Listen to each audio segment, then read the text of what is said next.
Vâng ạ. Xin được chào ông David. Rất là hân hạnh khi được gặp ông trong một buổi sáng mùa thu Hà Nội đẹp trời như ngày hôm nay. Ông có thể gửi một lời chào đến tất cả các quý vị đại biểu đang có mặt trong hội trường ngày hôm nay được không ạ? Can you say hello? Good morning. Thank you for letting us this opportunity to make this presentation. For us, it's an honor to work with CEO on this beautiful project. Anh David anh có nói rằng là đầu tiên là gửi lời chào với tất cả toàn thể những quan khách đang có mặt trong cái buổi sự kiện ngày hôm nay. Thì được đến với cái dự án Sonasea Vân Đồn là một cái vinh dự rất là lớn đối với Kume, và được tham dự trong cái dự án rất là lớn và mang rất là nhiều tâm huyết của chủ đầu tư cũng như là đơn vị tư vấn thiết kế này. Vâng ạ. Buổi sáng ngày hôm nay sẽ còn đẹp trời hơn nữa với tất cả chúng tôi nếu như hôm nay chúng tôi được nghe chia sẻ trực tiếp từ ông David về những tâm huyết, những tâm tư tình cảm của ông dành cho dự án Sonasea khi được chủ đầu tư CEO lựa chọn làm đơn vị thiết kế ạ. Xin trân trọng kính mời ông chia sẻ ạ. It's really good to hear listening about your inspiration when you design in this project, and can you share about your inspiration of this project? Yes, we will show later in the presentation, but here our inspiration was related with the Bali and Indonesian culture and how we could make a very nice integration between Vietnamese culture with Halong Bay and Vân Đồn atmosphere with the Balinese and Indonesian culture for create some unique project. Chúng ta sẽ sớm đến với cái bài trình bày của anh David thôi, nhưng mà trước khi mà vào bài trình bày thì anh David anh cũng có nói sơ qua về cái đề bài mà bên phía Kume nhận được, đó là thiết kế một cái khu nghỉ dưỡng nó mang phong cách Bali, để khi đó thì những cái du khách mà khi họ tiếp cận đến với dự án họ có một cái nhìn nó vui vẻ và nó thú vị hơn, và dựa trên cái nền tảng đó thì Kume sẽ trình bày một cái thiết kế mà nó mang đến một cái sự kết nối giữa văn hóa của Bali, văn hóa của Indonesia cùng với văn hóa của Việt Nam. Hai cái cá thể đó nó hợp nhất lại thành một và trở nên một cái dự án rất là đặc biệt. Okay, can you share the screen? Yeah, so we can make the presentation. You can make the share first. Could you please let us share the screen?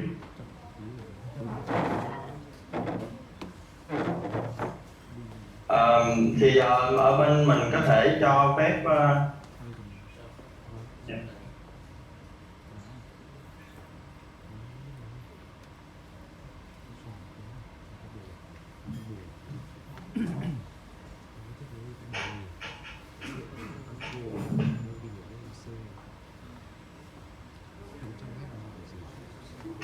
We still cannot log in.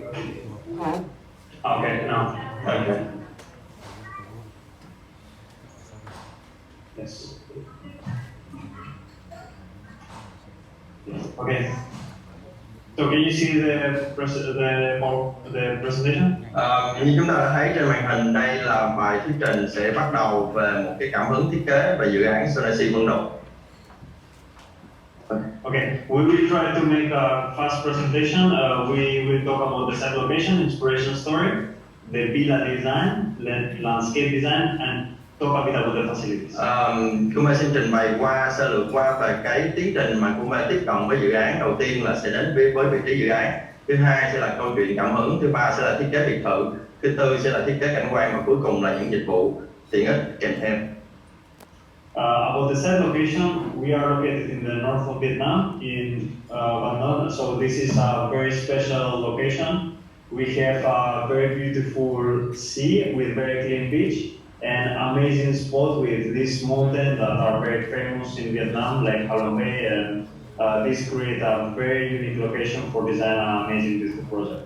Như chúng ta đã biết thì bản thân dự án, cái vị trí của dự án đang được đặt ra thì nó cũng là một cái viên ngọc quý dành cho toàn bộ cái chuỗi phát triển này, khi mà cái khu đất nó được đặt ở vị trí đó là Vân Đồn và có một cái bãi biển rất dài và rất đẹp, cùng với cái vịnh Bái Tử Long rất là độc đáo.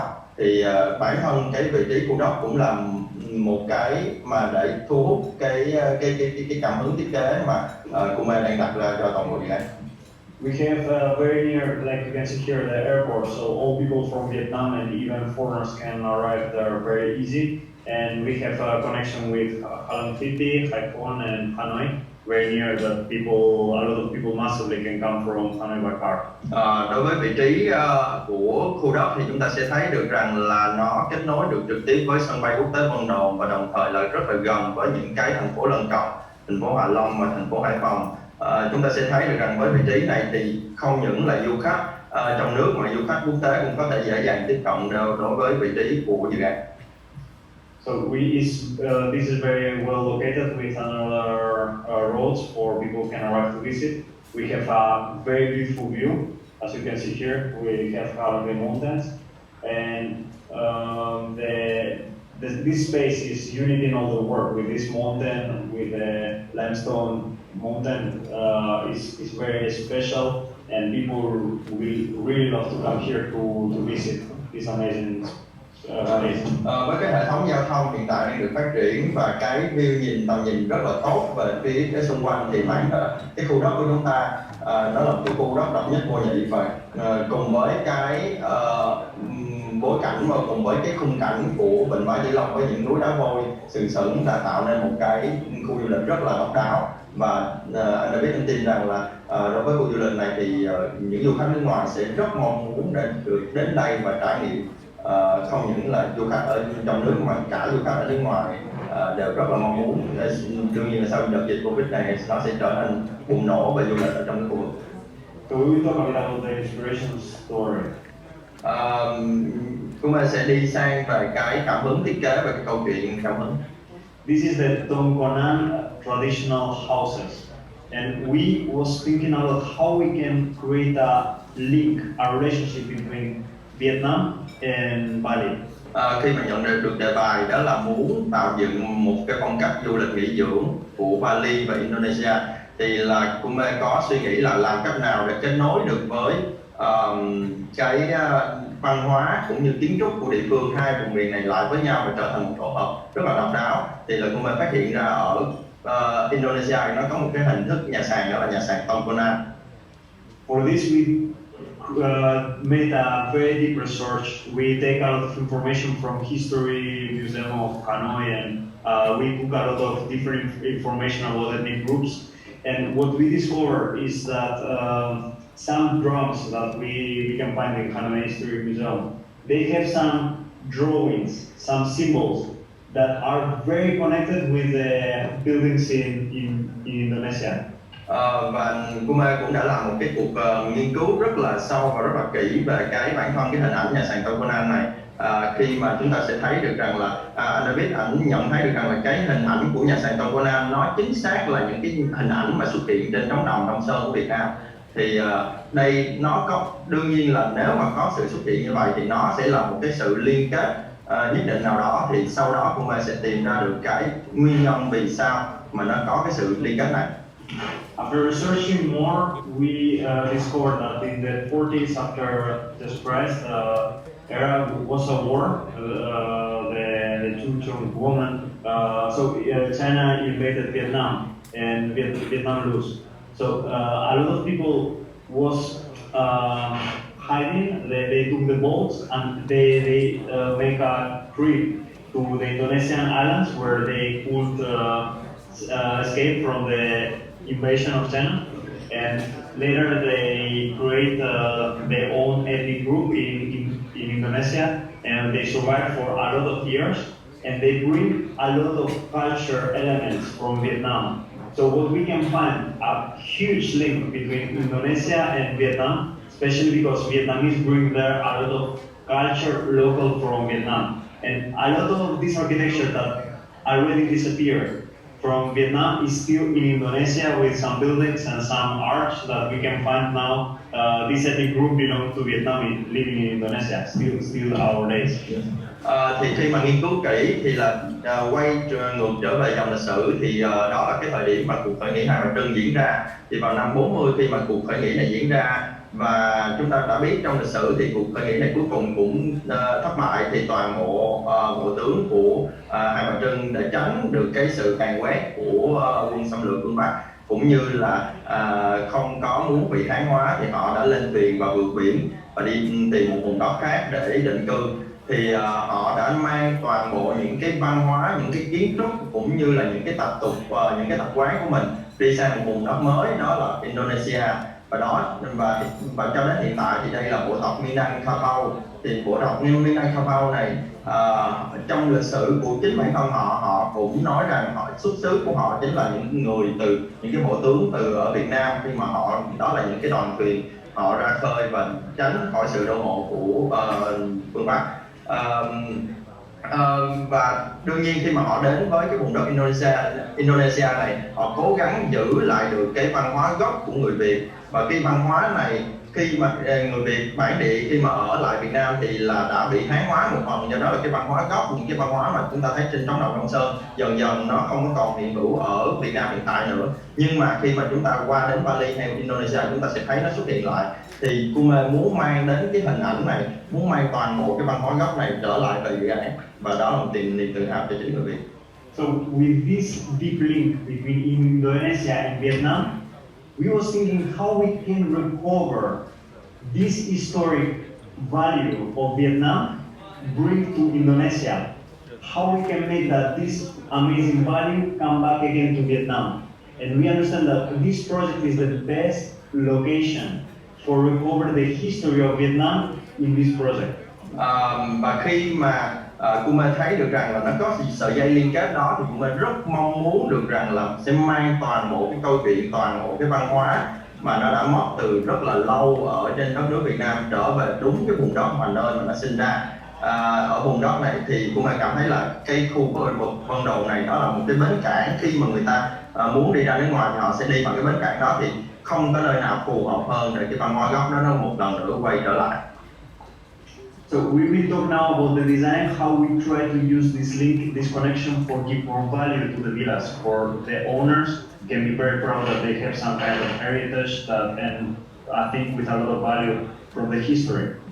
Thì dựa trên cái câu chuyện cảm hứng đó thì là Kume sẽ kiếm cách tìm một cái cách nào đó để đưa vào trong cái thiết kế biệt thự, để cái người sở hữu biệt thự họ không những tự hào về cái chuyện là họ có một cái bất động sản nghỉ dưỡng khá là độc đáo, mà họ còn tự hào về chính lịch sử hình thành của dân tộc, cũng như là họ có thể truyền đạt đến những cái thế hệ mai sau về cái giá trị của dự án nó nằm sâu ở trong giá trị lịch sử. So this is we will describe a bit the project. We have the beautiful hotel here. We have show houses looking to the street. We have the single beach villas. It's mostly of the buildings that we have. We turn them 45 degrees, for they can all have a bit of the sea view and have a bit more space. And we create some special paths that will be very nice ways to arrive to the beach. And two special axes, that one come from the hotel, another from the main entrance, and create an amazing journey during the cultural landscape. And here we have the very luxury beach villa with a mansion, residential villa in the corner, with the restaurant facility here, located here.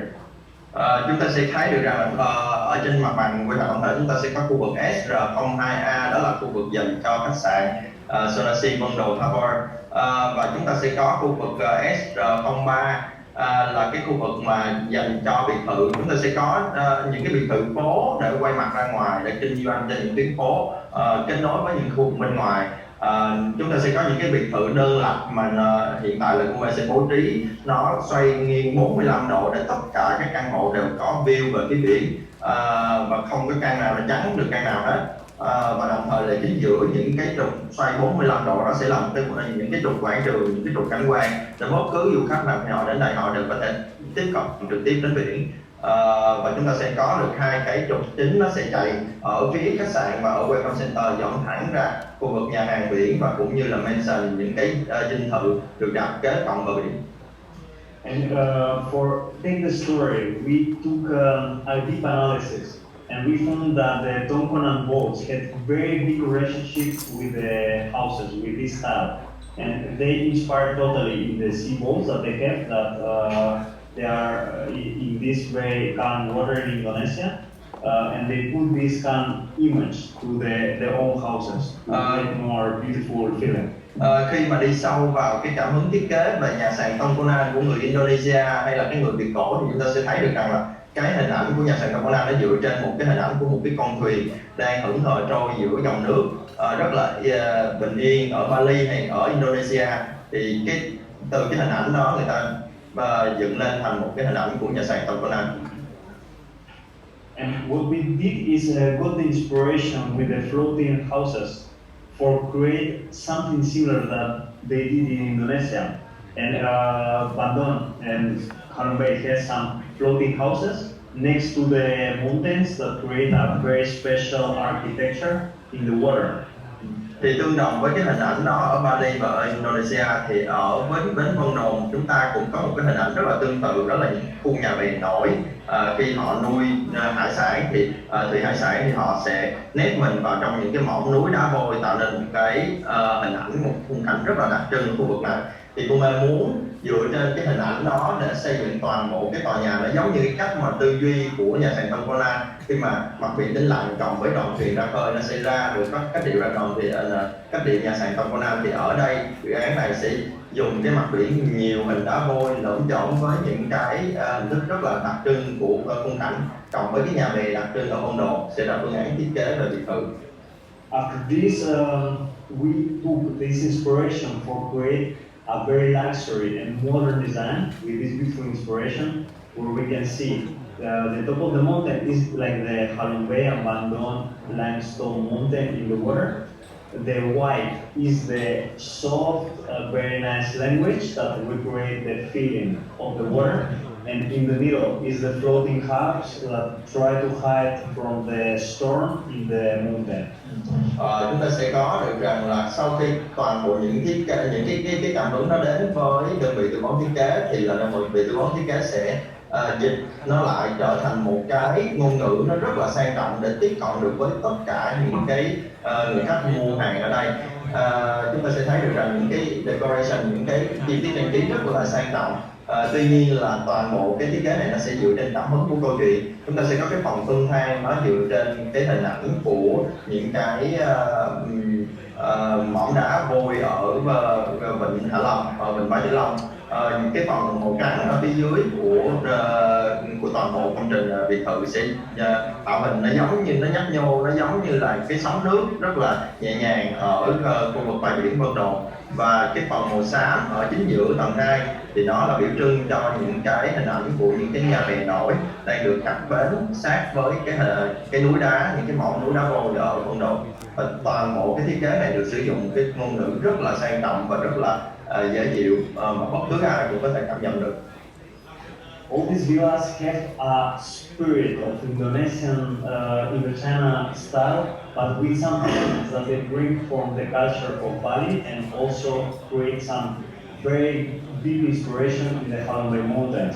So we create some very luxury experience for the customers of this villa.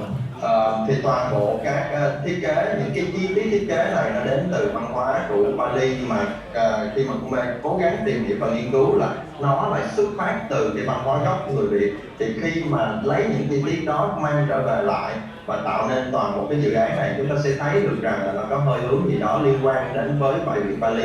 Và đồng thời khi mà lần dở những trang lịch sử, chúng ta sẽ cảm nhận đó là thật sự thuộc về người Việt.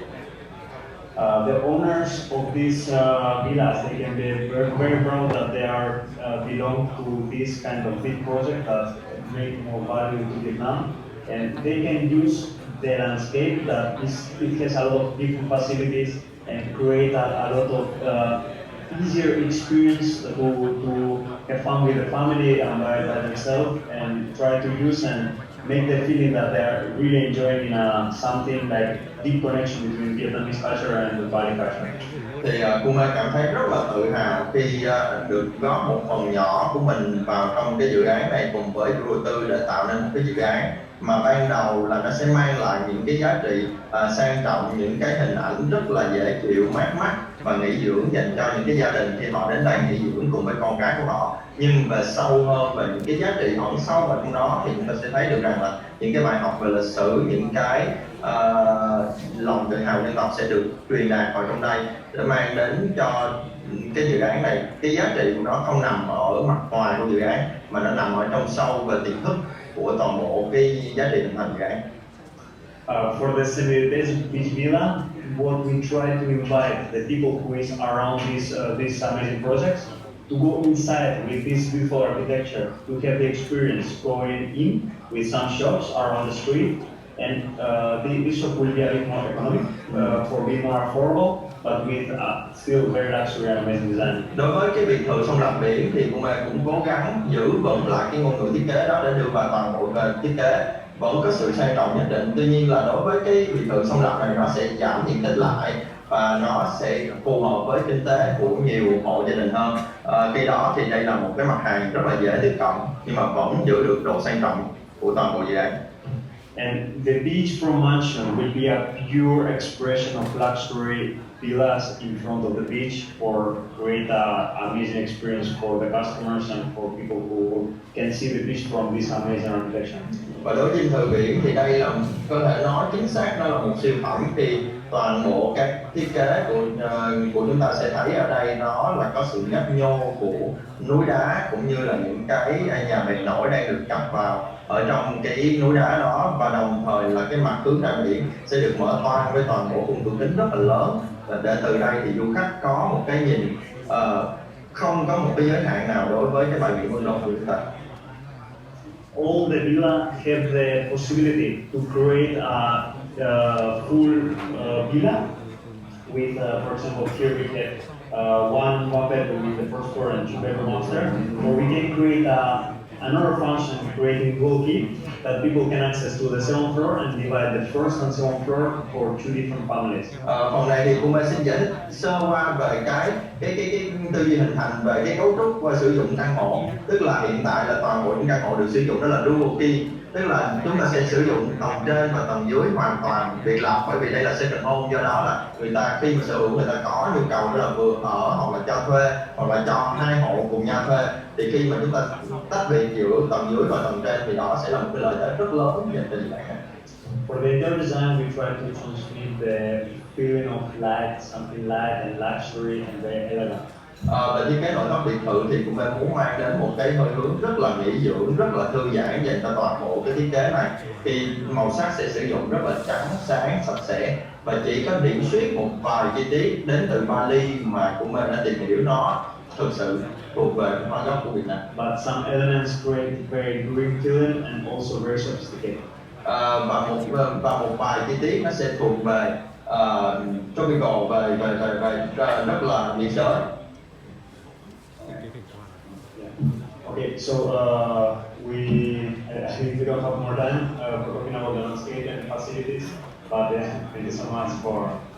Thực sự thì qua cái dự án này nó vẫn còn rất là nhiều thứ để nói về thiết kế cảnh quan và dịch vụ tiện ích, những cái thứ mang lại dành cho những người sở hữu. Nhưng mà vì cái thời lượng có hạn nên Kume xin dừng cái bài trình bày